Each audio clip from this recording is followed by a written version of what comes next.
You're watching Foxtecc, and in this video, I'll show you how to add your Google Workspace email to your iPhone.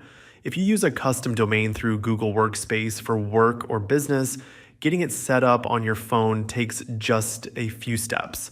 Start by opening the Settings app on your iPhone. Scroll down and tap on Mail, then tap on Accounts. From there, tap Add Account and select Google from the list of providers.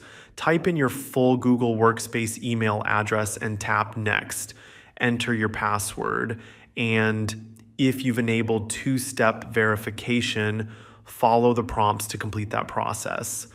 After signing in, you'll be asked to grant access. Review the permissions and tap Allow.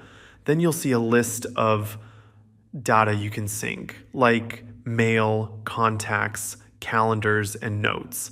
Select what you need and tap Save. Once that's done, head over to the Mail app and your Google Workspace inbox should be ready to go. Thanks for watching. If you found this helpful, make sure to subscribe to Foxtecc and like the video to support the channel. See you later.